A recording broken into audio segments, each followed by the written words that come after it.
All right, hello and welcome back. David Kinder here with my co-host Mike Moffat.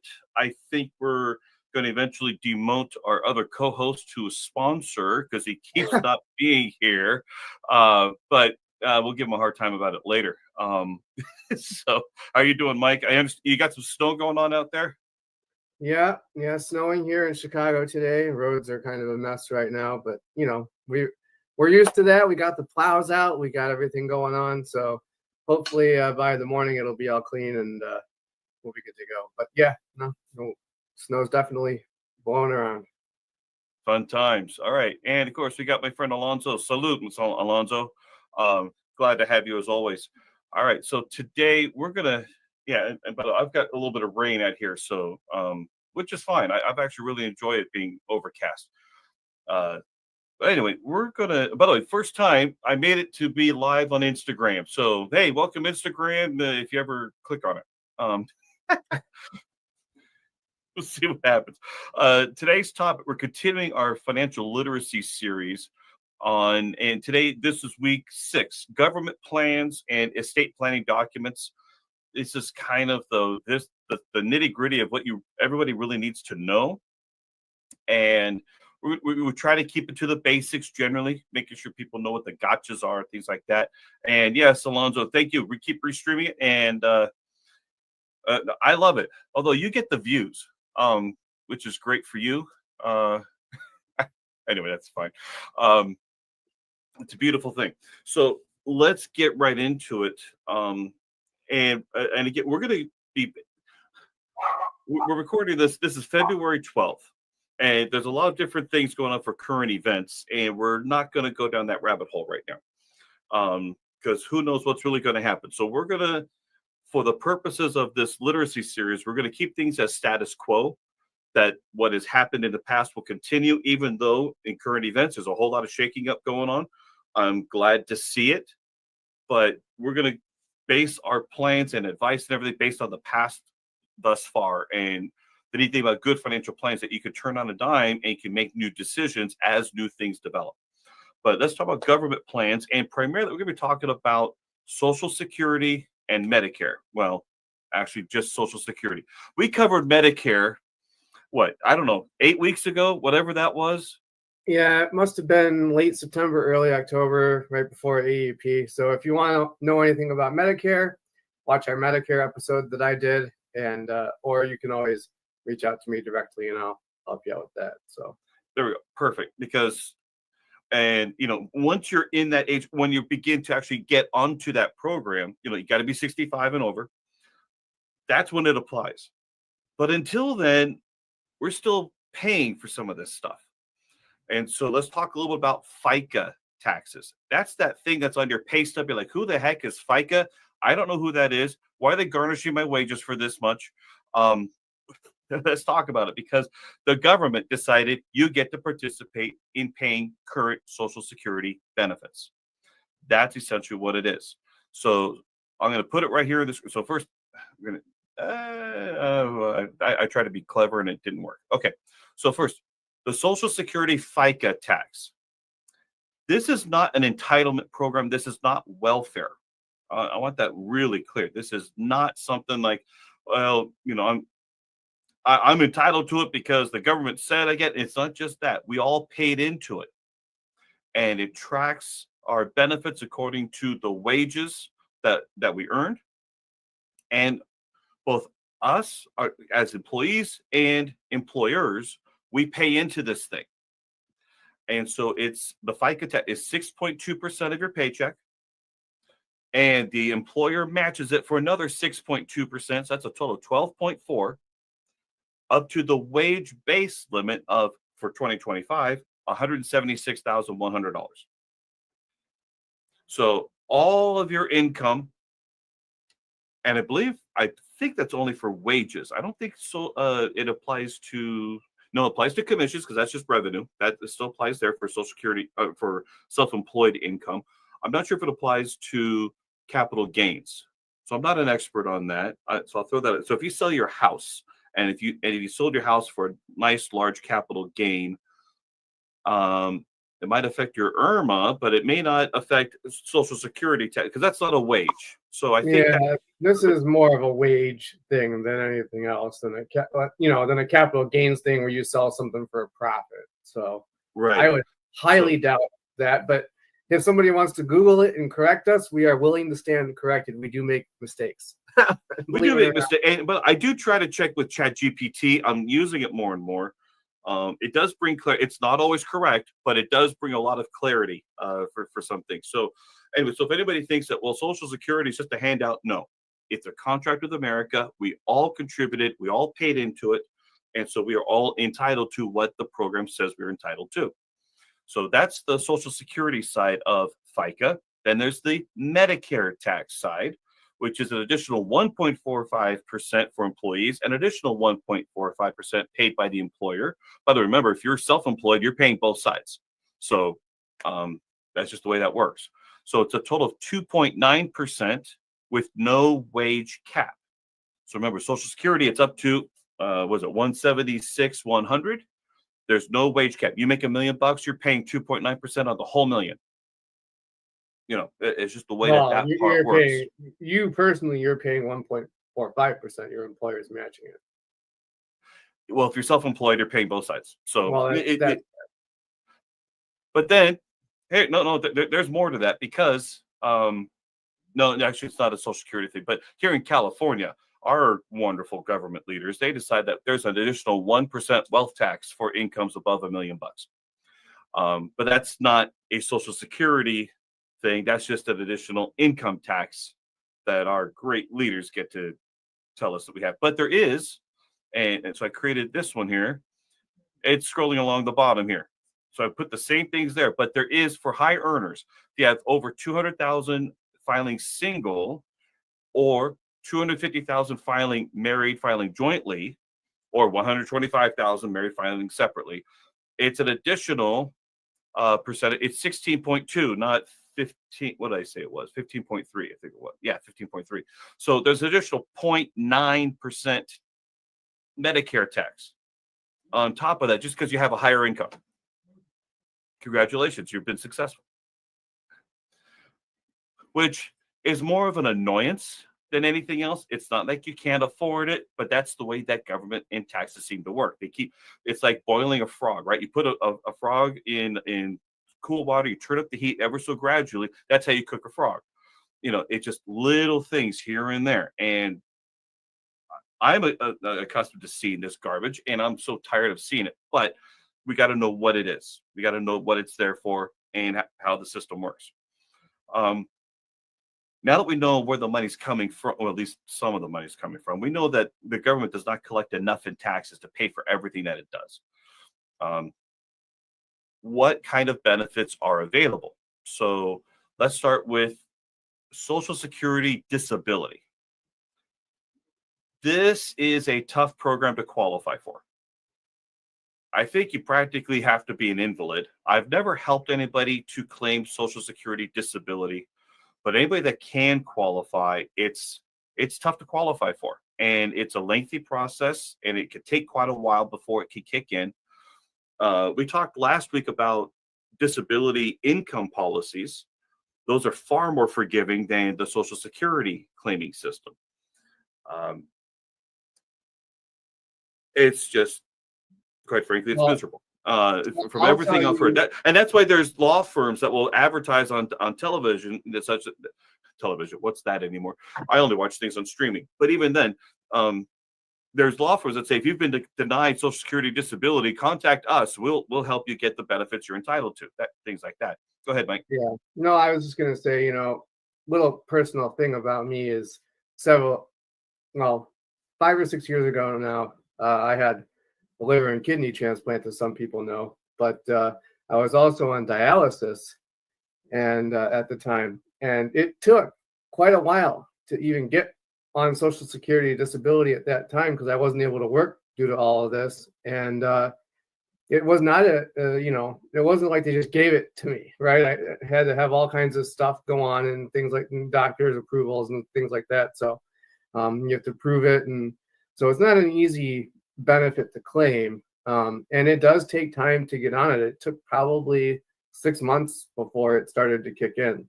So, you know, you do have to have some pretty serious stuff going on to really get Social Security disability. But yeah, it can be a difficult one to qualify for, and you know what, as it should be, because otherwise you'd have everybody, you know, trying to claim it. Well, I'm sure there's abuses on both sides. Okay, I'm trying not to get into current events. I want this to be timeless, so people could go through this 5 years later and say, okay, that all makes sense. Then again, we might have to redo this next year after everything gets uncovered. Who knows the whole scope of everything? So yet, rules for thee, not for me, that kind of a thing. That seems to be a theme in the current events lately. Um, Alonzo asked a good question. Does SSDI pay retroactive in many cases? I don't believe so. I think once they approve it, that's when your income starts, or rather, it might start for the next month, for the next time they start paying claims. So if you get approved in the middle of the month, we're in the middle of February, you finally start getting your income in March, or maybe April. You might have to skip a month. That's my thinking, but I do not have direct experience. Mike, I'm going to defer to you. It's a fair question. I think that as far as I know, the answer that you gave is correct. There maybe could be some situations where that could apply, but generally speaking, once it's approved is when it starts paying. I've never heard myself personally of an instance where they went back and paid retroactively, but it doesn't mean it didn't happen or it can't happen. But I've never seen it or heard of it personally, because in my experience, I waited several months to file, and they didn't give me any SSDI for the months that I was missing per se. So I'd be curious if someone had claimed or they fought for their claims through an attorney, and maybe through that process there might be a retroactive back pay based on when they were originally eligible and or whatever. I can only imagine something like that being through a legal process. I don't know. But it's a good question. And that would be one that if you've got somebody that is really wondering about that, I check with an attorney. Because if anybody can make the federal government do something, it would be a court. Maybe. Current events notwithstanding. So, um, so anyway, yeah, the process. Oh, go ahead. Sorry. I Googled it on my phone just because I'm curious. And the all-knowing Google says Social Security Disability, SSDI, can pay back benefits for the time before you were approved for benefits. This is called retroactive back pay. So it does exist. Okay. Beautiful. You can tell we don't focus on this. We know enough to be dangerous, and we know enough that if it should come up in conversation, we're going to refer them to the Social Security office. They're going to go through all that. What's interesting, though, is that Social Security will not give advice. I remember hearing about this. I've never been to the Social Security office. I've had no reason to. But the thing is that, like, if you're trying to claim benefit, and this is especially true for retirement planning and such, you go to the Social Security office, they're going to tell you, here's what your options are. You choose. Or here, they're going to tell you, this is what it is. You pick. They're not going to give you advice. They're not going to tell you what to do. Hopefully, they explain everything fully. But they're not going to do a whole lot of explanation for you. Their job is to process forms. Yeah, it's almost like going to court and asking for a form for something. They'll give you the form. They're not going to help you fill it out, though, right? If you want help filling it out, you need to maybe hire an attorney, or in a case like this, maybe you would need an attorney or a financial advisor or something to help you with that. But or someone with a power of attorney, with a durable power. And we'll get into a little bit of that in later, because we're talking about estate planning documents. That's part of that, where you have a representative that is legally able to sign for you, especially if you're in an incapacitated kind of a state. So, there's different things, and there's ways within the law that helps to get these things processed. I'm sorry, I didn't know if you had any other thoughts on that one. So no, that's disability. You're actually a little laggy, or you were. I don't know if you caught up yet or not. I think so. I noticed that. So anyway, That's There's that one. still, Now, yeah, there's still a little lag, but it's okay. I can't do anything about it. All right. So the next one, Social Security survivor benefits. And there's two types, essentially. At least I'm lumping one of them in. Did you know that there is life insurance in Social Security? We laugh because it hasn't changed since Social Security was first created, but there is life insurance in your Social Security. Mike, how much is that damn thing? It might as well be nothing, right? I mean, I forget the exact number to be honest, but it's something like what, $200 or something like that. $255. Yeah, That's it. that sounds right. Yeah. And I wonder where they came up with that number. Granted, this was came up in the right. This is part of the New Deal, the New Deal back in the 30s under FDR or whoever it was, and maybe that was the price of a funeral back then, Or a cremation or something. Yeah. or something. But now it's and I've actually heard stories where people don't even get that paid out to them. I hope that's not hype from the final expense guys, but I have heard that. I've never looked it up to prove it or anything. I mean, how do you get denied the claim for $255? You show them a death certificate, you're dead, and it should Well, I be don't paid think out you're showing to. them your I don't think you're showing them your death certificate. I think somebody else would, but I hope someone else. If I'm doing it, there's a problem. Because if I'm dead, I'm not coming back anytime soon. well, that brings up a whole nother issue on current topics. But Okay. All right. So, but aside from that pitifully small death benefit, there are survivor benefits. And these survivor benefits are for those who are eligible. If I passed away, and let's assume I was married and I've got eligible children. Now, right now, my youngest is 17. But let's suppose we had even younger children. There would be there would be survivor income benefits that are payable to the surviving spouse and to your children, or at least it's a combined sum that's payable to the spouse for their care and maintenance. And especially for the income for the children's maintenance, it's good until either, and I keep seeing this in the Social Security website, either the youngest graduates high school or they reach 18. And my guess would be whichever one happens sooner. And so that's an interesting period. So yes, the government thinks enough of you that they have decreasing term insurance on you because it will decrease over time because they're gonna get it and they're gonna exhaust that benefit up until that point. And if we think about a more traditional family situation, now here's what I mean by traditional. You get married when you're in your later 20s, early 30s, you have your kids right away, and maybe you died at 40. But your kids are still around and your wife is still around and your wife is there to raise the kids up until they reach essentially the legal adulthood age. Maybe she's now 50, 52 or whatever. At that point, the income on the children stop from Social Security and it enters what is basically known as the blackout period.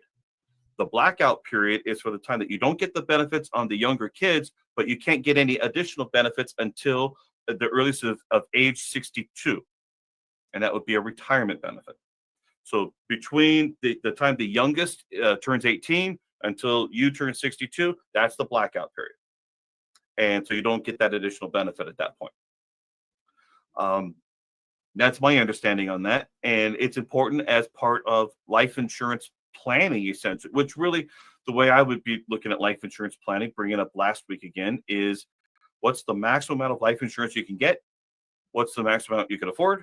Figure out what that is, get that amount, and that should help carry you through. The maximum benefit, that'll carry you through. That'll cover almost all of that. But not everybody knows that there's Social Security survivor benefits. Better to know about them and take advantage of them. Obviously, we know that there's Social Security retirement benefits. That's the biggest topic in the news on everything there. We're actually going to have another week where we'll talk about maximizing that benefit. In fact, it's going to be called Maximizing Social Security and Minimizing Income Taxes, which, depending on current events, that might be an outdated topic by the time we get to it. I don't know. We'll see what happens. Everything is all up in the air on some of this stuff. It is, we are living in interesting times. But there's another type of Social Security benefit I definitely want to bring up, which I hope is never touched, which is income on behalf of someone else who cannot take care of themselves. Okay, we're talking about high functioning, or actually even low functioning people that have special needs, whatever those needs are. And this brings up a topic of special needs planning. And essentially, from what I'm remembering, because I went through some of this training back, how long ago was it? 15 years ago. So at a company, we had something called the Special Care Planner Program.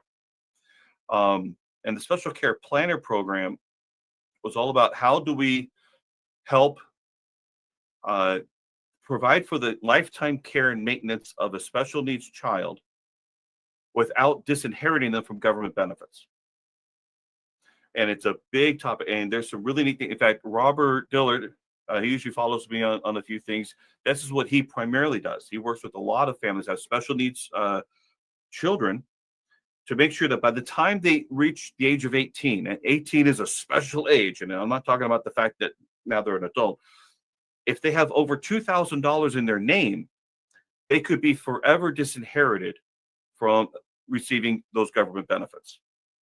So it's important that those assets are structured and held properly. So one of the things that would be recommended is that the special needs trust is established so that you have assets held that's not in the name of the child or the newly minted adult. Have assets held in a trust, and you have the trust buy life insurance on the parents. And this way, when the parents pass, those funds are payable to the special needs trust. And then those trusts are still there for the maintenance and care of the child, now an adult, obviously, but then can be managed professionally or at least through someone else to manage and care. But it's held away. This way they can always continue to receive those government benefits. And so it's important. And I don't know if anybody with any lick of heart in their mind that ever wants that to go away. They want everybody to, those are the people that absolutely need these programs. Yeah, in fact, the $2,000 threshold seems rather low. I would be surprised if that doesn't get adjusted upwards, because $2,000 is nothing anymore. True, but and sometimes that really depends on how functional they are. I mean, if they're able to work a job of some kind, are they actually saving the money? Are they using it? And you don't know, and it's not up to us to judge someone's financial habits. Well, depending on what they're looking to do, but it's possible to accumulate some money, and there's a lot of different programs available to help them to be as productive as possible. My mom, absolutely. Yeah, there's a lot of my mom did something. It's called the transition program, and so she did this on behalf of the Tustin Unified School District. And she actually these were adults, I think up to age 30. I don't remember their ages exactly, but they were, taking the city bus together, and they would go to different jobs, and they have to make sure that they can be on their own to do a job for a while. And then my mom would come back, pick them up, make sure that they're meeting and everything. It was a challenge, but my mom loved it, for what it was. And so there's opportunities for that, but that doesn't necessarily mean that they can necessarily buy a house. They're probably always going to be living with someone else, and that person should be able to receive rental income or whatever it is. So being able to have those resources available, I want that for them so they can have some dignity, of course. So anyway, that is another government program that is out there. Now, how do we qualify for all this stuff? I don't know why they phrase it this way. You need 40 quarters of reported income and wages. I don't think it has to be wages, but it has to be 40 quarters of income to qualify for your full benefit, whatever it's going to be. It's basically 10 years. It's basically 10 years, yeah. But I guess they had to break it up some so you could skip some quarters, I mean, I don't know. Yeah, in case you're unemployed for a while, or you have a disability situation or something, somehow where you weren't working for a certain period of time and you weren't paying into the system. So it's a total accumulation of 40 quarters or 10 years is what you basically. Cumulatively, it's 10 years. At least you can get it counted quarter by quarter. And I don't know how much of the quarter you actually have to work in order to get it. maybe half. I don't know. All I know is you got to show something for a quarter for that quarter to count, whatever it is.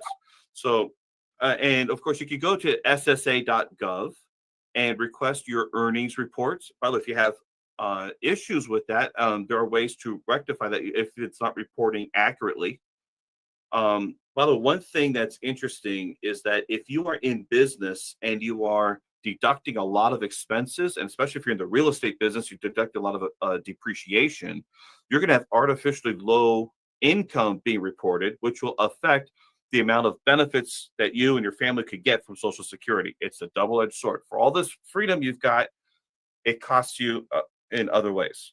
So just be aware that the lower your income being reported is, the lower the Social Security benefit it's going to end up being. Now, should we care?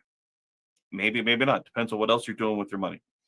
At least you're not paying as much into the system because the FICA taxes are only based on your reported earnings.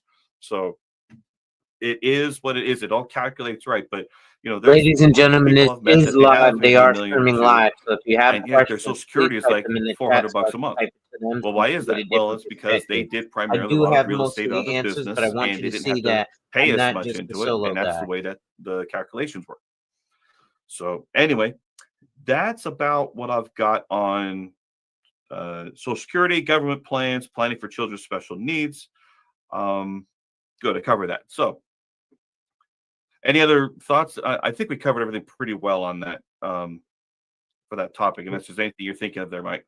No, I'm sure there's always another rabbit hole, right, that you could go down. But I mean, yeah, pretty much the basics have been covered. If again, you have a specific situation, reach out to us or whatever, or an attorney or somebody that specializes in these fields, and we'll get that taken care of.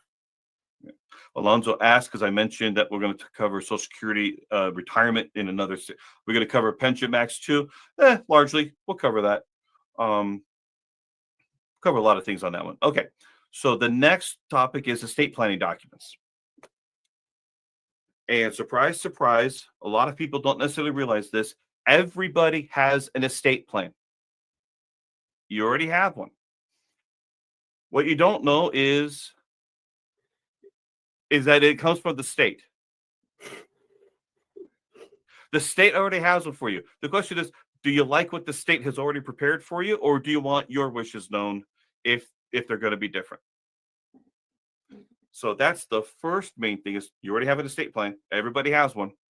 And the way that it often goes is that if you died intestate, which is a legal term, meaning that you died without a will, you died without a trust, you have no documents, you died intestate. I don't know where the legal profession comes up with these words. It means nothing to me. It's just a weird terminology. But if you died intestate, then the government gets to, the court, the probate court, family court, whoever it's going to be, the probate court, they get to decide who's going to get your stuff. And usually it's going to go first to your living spouse, and then it will go to your surviving children. Now, we played that video, I forgot how long ago it was, about the father who passed away, and he didn't name the beneficiary correctly for his IRA. Therefore, his wife of 2 months got the IRA as opposed to who his named beneficiaries should have been, at least according to the oldest daughter. Yes, intestate. Yes, and it's not a freeway. I'm sorry, that's a terrible joke. All right. I've had a long day, and I'm going to be up all night tonight anyway. So anyway, if you don't list your beneficiary designations, or if you list ineligible beneficiary designations, then it's all going to go to whoever the probate court says. And what's interesting is that the probate court will charge a fee based on the probate estate. And that's actually the technical term, the probate estate, which means anything that does not have a beneficiary designation or a transfer on death designation, anything that doesn't have any of that, it's going to go through the probate system, and they're going to determine who gets your stuff. In addition, if you have minor age children, the court will determine who the appropriate guardian is going to be. That may or may not be what you want, depending on how old your kids are, depending on who else is in your life and their life. So there's a lot of factors on that. By the way, I do have a YouTube video on my channel about estate planning basics, and it is from two very talented women attorneys that are here in the Temecula area. It's based for California, but the principles probably apply everywhere. Obviously, and it's funny because I'll go through the stats. We get the podcast goes. What do we have? Poland, we had Ecuador, and other things. Wherever you're listening to this thing, get the right proper legal advice for wherever the hell you are. That's for darn sure. That's my blanket legal thing there. Which does bring up another point, though. And some insurance agents are going to hate me for this part. I was wondering if we were going to talk about this. Yep. Ever so briefly. So I'm going to talk about this part. Do not have a non-attorney help you to draft and file your documents. Period. Bar none. End of story. Why? First of all, in most cases, now, by the way, these insurance agents mean very well. And I'm talking about insurance agents primarily because I don't think that a lot of people who are with RIA firms and broker dealers, they would actually let them do this. So I think it's primarily independent insurance agents. Well, a lot of these agents are with a bunch of 3-letter IMO organizations that we won't name. But, they've gotten into this estate planning world as a way to, make some extra money. They're not the only ones. They're not the only ones. They're playing, and there's some really good agents that are doing some of this stuff. And I'm not questioning their intentions. They really do want the best thing for the client. However, they often say, well, the attorneys aren't doing the full job, but we are not attorneys. Flat out, I am not going to go down that path, professionally speaking. My E&O, this is essentially malpractice insurance for insurance agents. It does not cover legal activities at all whatsoever. So here's the thing: if you're going to get your estate planning documents done, go to an attorney or a true self-serve website like LegalZoom, Nolo. There's a lot of different ones out there. And the reason is because at least if you're going to do your own preparation, pay appropriately. And usually like LegalZoom and Nolo, they have attorneys that you can message and you can ask them questions. Almost 100% of the time, the software that I've seen, I've been reviewing this since last year when I had a big old thing in the Facebook group about it. These software programs, they're just software. They're not being reviewed, meaning they're not reviewing your documents by an attorney at the end. It's just self-service filing, and yet you're paying more than if you would have gone directly to a LegalZoom, Nolo, or other self-service websites. If you're going to only have self-service, get real self-service, and yet you can still pay a fee and talk to an attorney through their platform. So I feel far safer. I mean, if you're going to do it yourself, that's where you go. Or if you want to use an insurance agent that's also an attorney, Zale can help them with that.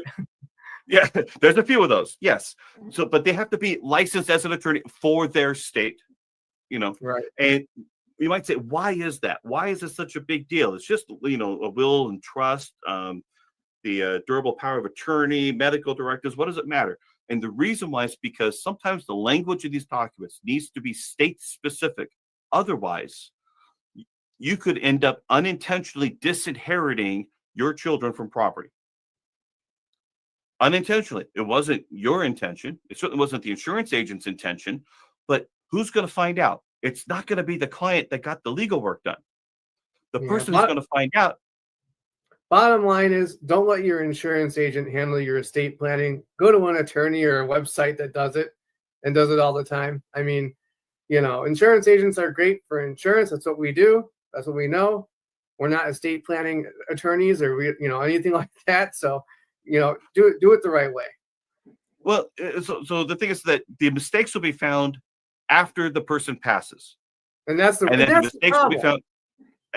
That's exactly the problem. And then they're going to figure, well, who did this legal work, and who are they going to come after? If it was me, they would be coming after me, assuming I'm still in practice, I'm still a licensed agent, and they're going to say, David, you screwed up. And what's my defense going to be if it was me, which would never be because I never have and I never will. This is a 7-Up commercial. Okay. But that was terrible. I'm on form today.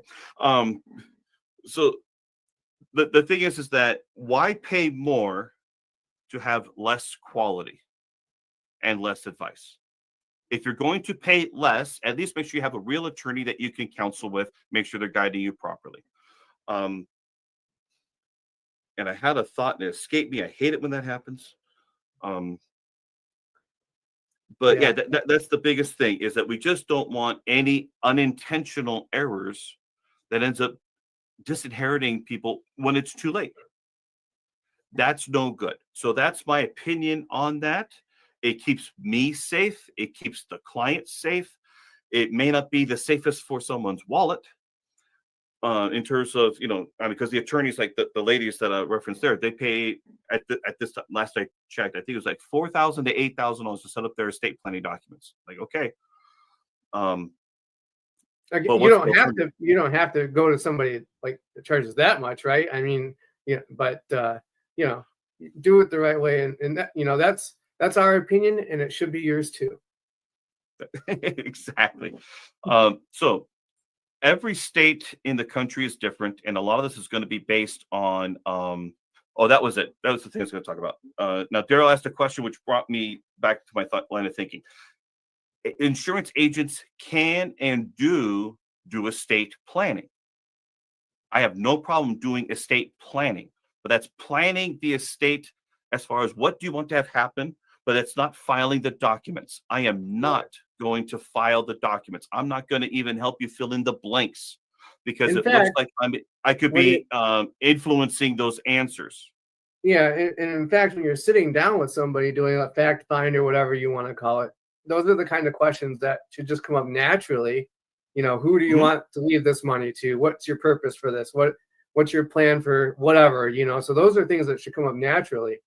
But then make sure, as an agent that's doing their job, make sure that the person that is saying these things actually talks to somebody that can do this for them, and make sure that it's done correctly and legally, so that way they don't have any issues when inevitably something does happen. And then you don't have to worry about there being a mess, and you certainly don't worry about it being your fault and then being sued. Yeah, exactly. But when's the lawsuit going to happen? It won't happen until the people have died. They realize, oh man, there's an error here, and I didn't get the house or whatever asset it was supposed to be. So, So again, it's all part of the conversation. And the only official advice I give is you need an attorney. However, my thoughts are that it should look like this. And I might even provide some specimen documents, right? I've got some great online resources. So, for example, if I'm saying you're going to need a buy-sell agreement so that your adult child who just got their MBA, has been working in the company for 3 years, they can take over the business. But if you don't have it in writing, who's going to take it over? There's going to be a whole lot of confusion. So here's what that document looks like. But so the only official thing is talk to the attorney. Here's what this looks like. But if you need something else, let me know. I have specimen documents, but I'm not going to file them for you. I'm not going to complete them for you. This is just an example of what they look like. Send it over. Let them do the work.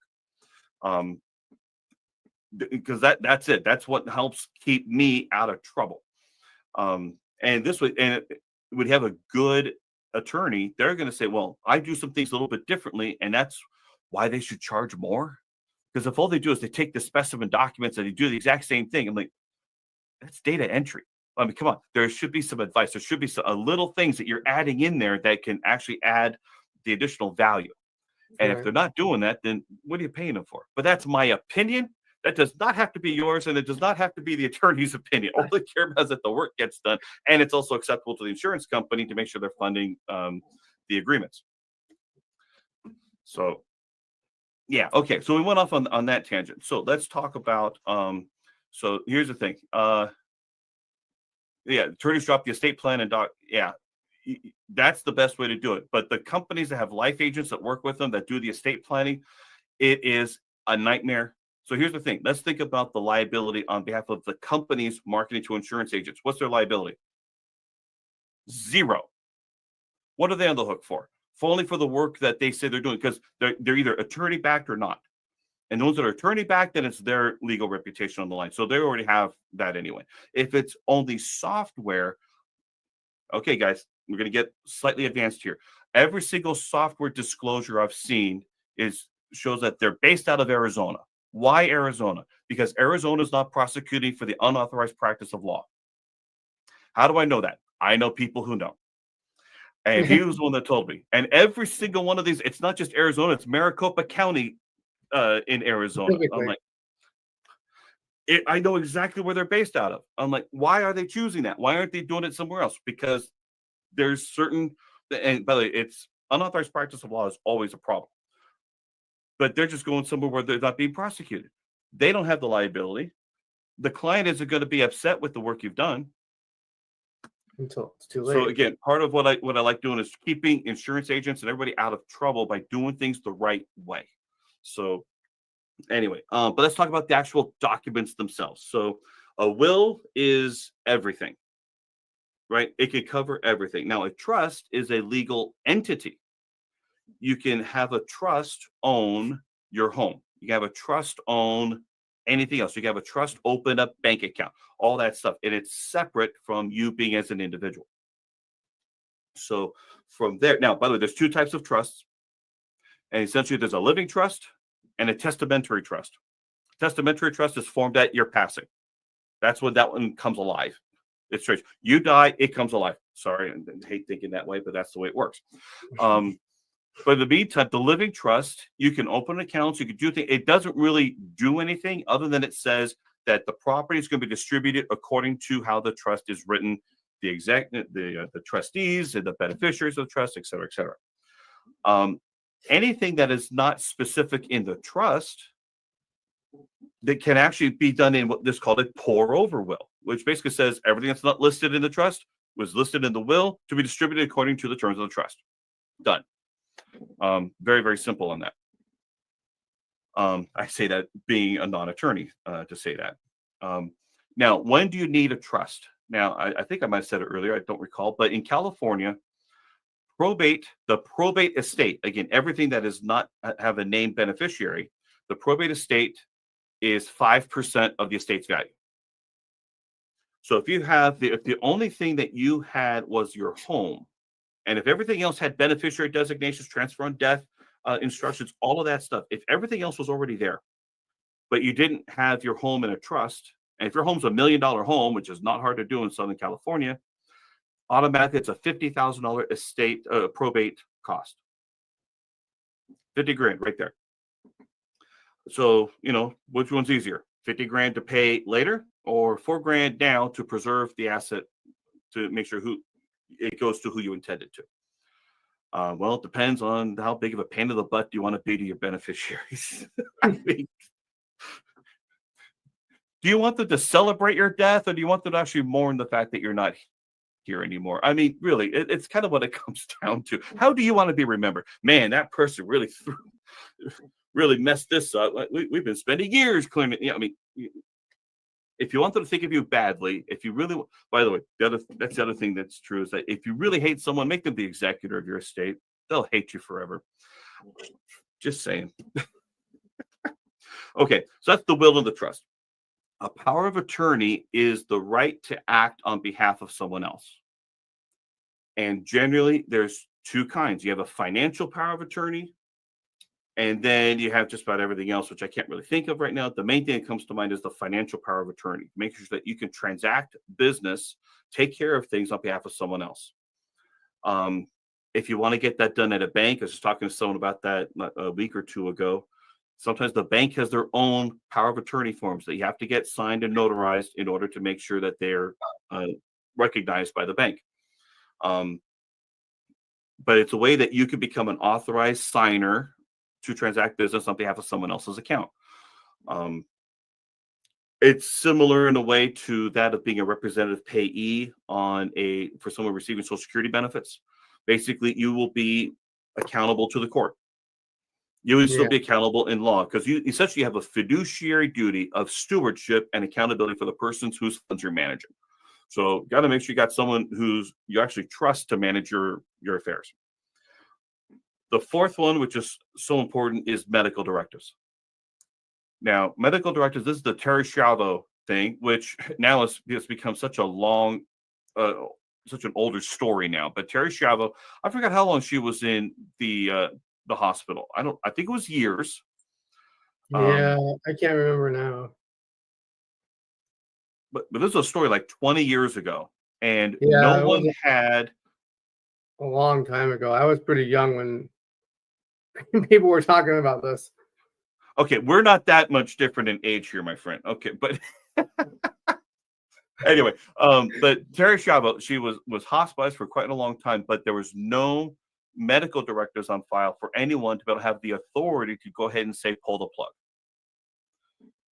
And so, and without those directives, the hospital, whoever's in charge of their care, has to do everything they can to keep you alive. So that's part of that. It's making sure that your wishes are known. And believe me, I do not want to be trapped inside my own body, for as long as my body's alive, my mind isn't. Like, no, just, or my body's dead and my mind's alive. Even worse. No one wants that. So having your medical directives is very important. And by the way, I think that almost every hospital, especially before a planned surgery, right? So if something is planned, they're going to have you fill that out. Now, it's really to protect the hospital, but it's also to make sure that they have fresh instructions right there on file to know who to talk to. Now, what's also interesting about all this is that when you turn 18, you may still be a child in your parents' eyes, but that does not mean that the hospital or anybody else gets to tell your parents about your medical situation. There's HIPAA laws and all that stuff in place. So if you don't have that for your college age children, and I'm saying this as someone who has not done this for my kids, my daughter's going to be 22 this year. I got to get this thing done just in case. But the thing is that I also recognize that the hospitals do not have to tell me what's going on. They don't have to tell me her condition because they don't have to. But if you have this stuff done in advance and you can show proof of identity and everything else, then they can actually tell us what's going on. But it's important to plan for that in advance. So in case for stuff that's planned, that's easy enough. Stuff that isn't planned, your kid, your adult kid gets into a car accident and they're taken over to the emergency room, but they're 19 years old. They don't have to tell you anything. Now, they probably will. I mean, it's kind of rare that they wouldn't, but still, it's better to have the documents in place than not. So I think that pretty much covers all of my notes here. Good. We're at 48 minutes. That's pretty good. Hey, we went a little over last week, so we can cut it a little early this week, and it kind of averages out. Something like that. But anyway, yeah. So the biggest thing is don't have an insurance agent do your legal documents. Just a bad idea. We're not legal professionals. We can't be held accountable for that. And you won't even know that there's an error. If there is an error, you won't even know that there's an error until someone passes. And that's a problem. I remember when that was going around, and that was a major discussion in a lot of these groups, like you mentioned, and an IMO that I was involved with, and they were really pushing this stuff heavily. And I was trying to warn people. I'm like, you guys, I wouldn't touch this with a 10-foot pole. I mean, if something goes wrong and you're the one responsible for it, and God forbid the person dies, good luck. That's all I gotta say. You're in a world of trouble. All right, Alonzo did ask, what's my thoughts on Legal Shield? Actually, it was a prepaid legal rep. Let's call it 4 months. I wasn't with it for very long. I thought it might be a door opener. I've had so many people try to get me to sell this stuff. It's funny. So my thoughts on it is that think of it like an HMO for accessing legal services. You get to pay maybe a small copay to get access, and I think that included in that you get to get your will taken care of. Oh darn, you can do your will on your own. There's software for that. Mentioned that earlier. Get software from somewhere else. You can get. I remember when they actually sold Nolo will document software. It's like $50 for the damn CD-ROM. I'm sure you could do it probably for the same price on their website now. So you don't need to pay monthly for that. But the thing is that what these Legal Shield things do, and is that they give you access to attorneys licensed in your state. That's the good part. And you're usually that law firm's biggest client. So they're supposed to take good care of you not because of you individually, but because of the total account that's paying it. They might give you a discount on the legal documents that we're all talking about if they do them, and I would see no reason why they wouldn't at least offer that. I would think there'd be some sort of member discount benefit. I could imagine that. Otherwise, it's just if you need a letter written, they could do that kind of thing, and you probably pay for each piece of legal work done, but at least you get it discounted because you're part of the big legal HMO, essentially. Yeah, I mean, is it something that you have to have? No, absolutely not. But is it necessarily going to be like a horrible thing, or if you purchase it? No, I mean, it's not like a gigantic problem to buy it, but if you're just buying it just in case for certain things, it might be nice to have, but it's kind of like dental and vision. They're niceties, they're not necessities.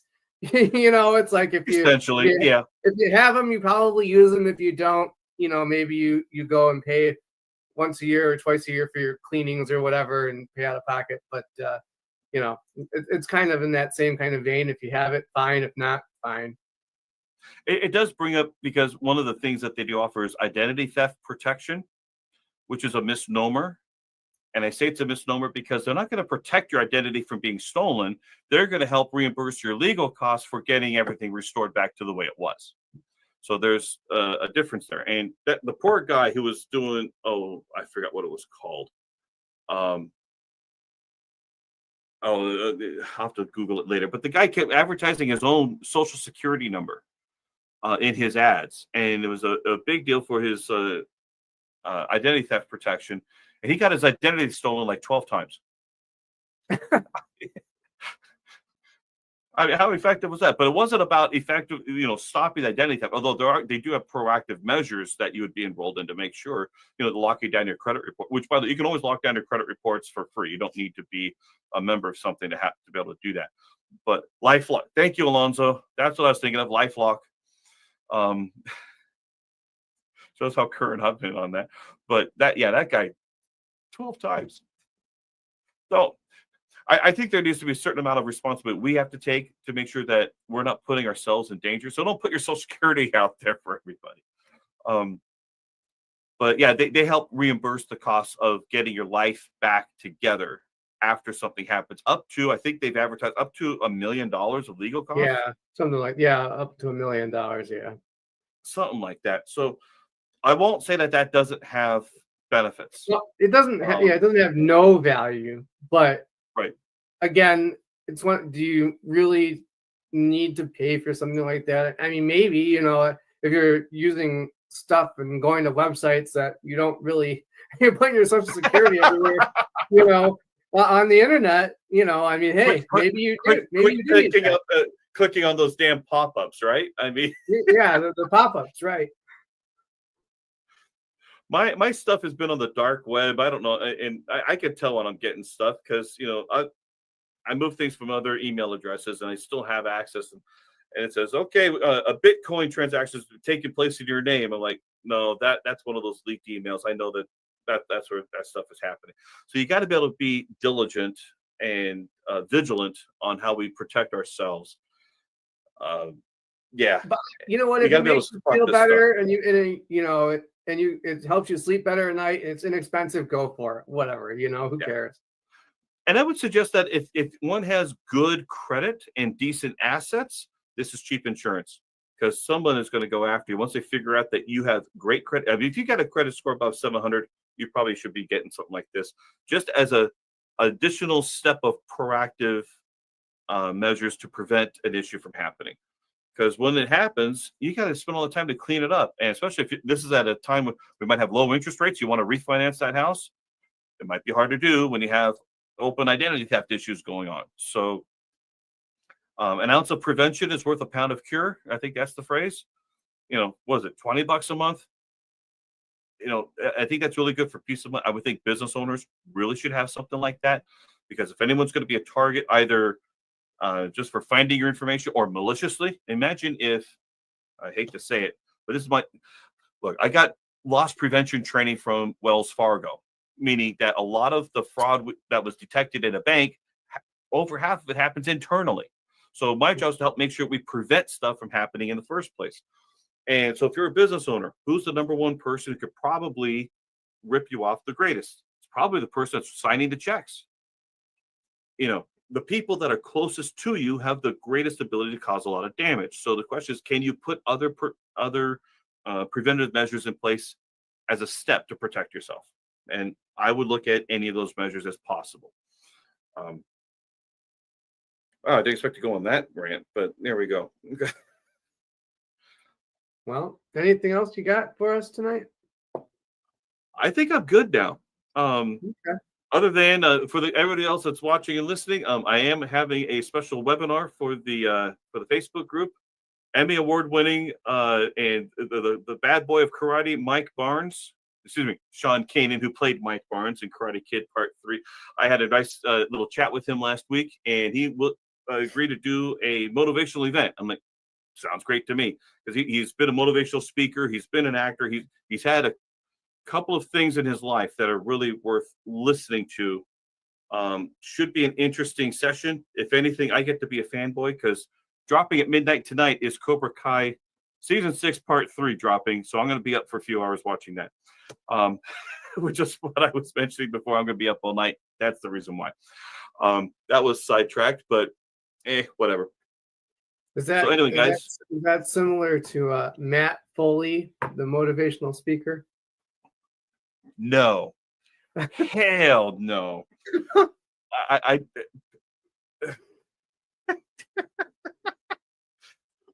You're living in a van up by the river. In case no one recognized the name, that's the catchphrase. We all know that one. So anyway, so everybody, we'll catch you all next week. I forgot what we're talking about next week, but it'll be, again, along the lines of financial literacy, just the basics of some of these things that people need to get taken care of. And even I haven't done everything. So, the cobblers, was it the shoemaker's kids? Yeah, I'm in there in some things too. I got to get on that. So anyway, guys, we'll catch you all next week. Thank you for watching and listening. Make it a great day, and see you next week. You have been listening to an episode of the Financial Advocacy Podcast. As a reminder, you can't hold us accountable for any actions you take on your own, just like all financial. So, ladies and gentlemen, I want to share something with you really quickly before I end this. Because that's part of the reason that I asked about Legal Shield. So, they actually have, like you were mentioning, a template. And if you'll see here, this template from Legal Shield, there's a 6-part will questionnaire. So they'll ask what you'll need to complete it. You need a copy of your prenup, names and dates of your children, grandchildren, name and contact info of person, your guardian, the trustees of their estate, your personal representative or executor. You're going to need, for estate tax purposes, to provide dollar amounts of items such as your home, real estate, bank accounts, vehicles, retirement plans, life insurance policies, debts such as mortgage, loans, or others over $5,000. If you guys have watched my TikTok, you guys know I talked about the SAR Suspicious Activity Report, which is something that any financial institution has to file with the IRS whenever you make a transaction of $5,000 or more in aggregate. And so that's why it's any accounts over $5,000, right? This is a 6-page document, right? If you're my client and I haven't gone over this with you or I haven't recommended it with you, I'm sorry, it's not something new to me. But this is something that the insurance agent should do. I know in the past what I did a lot of was actually introduce my clients directly to an estate planning attorney. And unfortunately, it doesn't have the particular control. But now what we can do is, if you're currently my client or interested in being my client, let's set something up. We can actually go through this.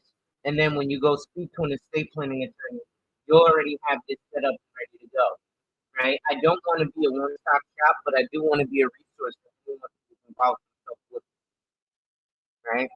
Like, Stevie here is a proponent. He speaks about me on these YouTube streets, on these social media streets, because he trusts me. So one of the things that I want to do is I want to make sure that I earn your trust. And part of earning your trust is doing a good job outside of just telling you a policy. Right? This isn't stuff that I get paid for, but I don't need to get paid for it all because part of the payment is, like I said, she going and telling y'all, hey, don't mess with Alonzo. So he's paying me by paying it forward and telling y'all, okay, mess with brother. So I just wanted to hit y'all with that really briefly. With that being said, ladies and gentlemen, white ass, work in progress, everything is success. Remember, people challenge you. They don't challenge you to challenge you. They challenge you to challenge you. Accept the challenge. And, and that's all for a little bit of